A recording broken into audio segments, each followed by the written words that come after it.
The idea with this film was really just to capture that sort of like gritty humanity of boxing and of the talent. I think we all sort of have those classic boxing images in our head. This is an opportunity to lean into some of that imagery.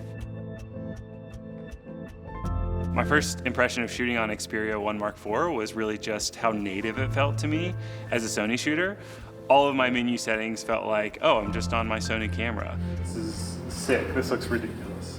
A lot of the projects that I work on are sort of a blend of fashion and fitness. Where those two worlds combine is where I find inspiration. Being able to bring that aesthetic nature to sports or to fitness is kind of where I find my voice. Cool, there it is, cool. The Sony A7 Mark II was really the camera that, as I was coming into my own as a creative, that was sort of the tool that allowed me to kind of like find my voice. And ever since, I've only used Sony cameras. I think I've owned pretty much every single Sony camera. With this film in particular, with the Xperia device, one of the things I was really excited about was just how easy it is to use, but also comes with the pro features that I'd want out of a cinema camera. So I can handhold it, I can get in tight spaces, I can get right up in with my talent. We're all really captivated by how well athletes move. And one of the things that I always think about is really the humanity behind the athlete.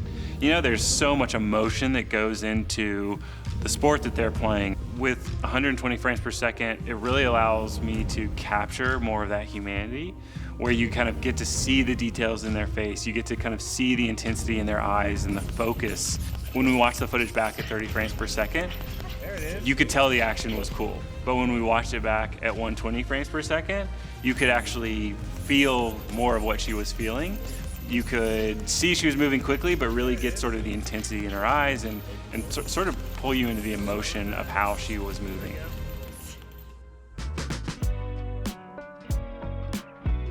Yeah, it's gonna be awesome. The Xperia 1 Mark IV has 3 lenses, but basically 4 focal lengths. It's got the 16mm, the 24mm, and the 85 to 125mm, which you can use optical zoom to sort of move between. Really cool to have the versatility there. Lens choice is a lot about what I'm trying to say with the shot or what I'm trying to say in the frame. That's money right there. I'm trying to communicate the emotion of the athlete, and I want to go really tight so I can kind of see their eyes, see their intensity. Maybe you're seeing just details and you're seeing the sweat drip down their face versus a wide angle. I love wide angles. I sort of love the forced distortion of pushing a wide angle in close. It's sort of like a stylistic choice that I like a lot.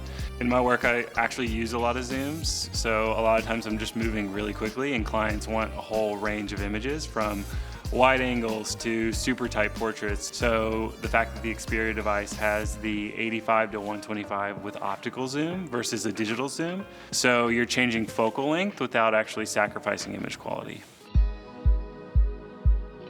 Object tracking and eye autofocus has been a total game changer for me. I don't actually know if I can ever go back to not using Sony's eye autofocus, just because when I'm capturing athletes, they're moving so fast that it's so hard to rack focus or make sure that you're really nailing the shot.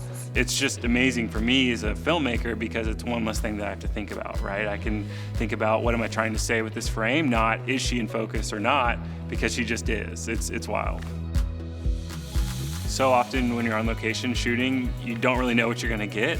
So many of the environments are just, they're challenging, right? Like it's either hard lighting or it's really dark, and being able to have dynamic range and just image quality to deliver regardless of what the environment looks like is just so important to me as a creator because I don't have a choice, I have to deliver. So regardless of environment, having the versatility, having the dynamic range is just essential for me. That lighting is really solid. With Xperia, I felt like I was able to focus more on the creative element because regardless of the shot idea I had or the framing that I wanted, Cool. Let me try that one more time. I knew I'd be able to accomplish it across the multiple lenses. There it is. That's it.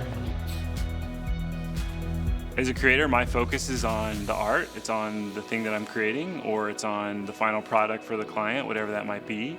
And so I don't really want to think about, do I have all the right pieces of equipment? Do I have all the right gear? Do I have all the right tools? And so just having the versatility and knowing that, okay, no matter what situation I find myself in, I'm going to be able to create something amazing is really valuable. The Xperia 1 Mark IV, I think, is for anyone looking for more versatility in their toolkit. That's awesome. It's for somebody looking for ease of use, for quick creation, but also values the ability to really tweak settings and capture the perfect image.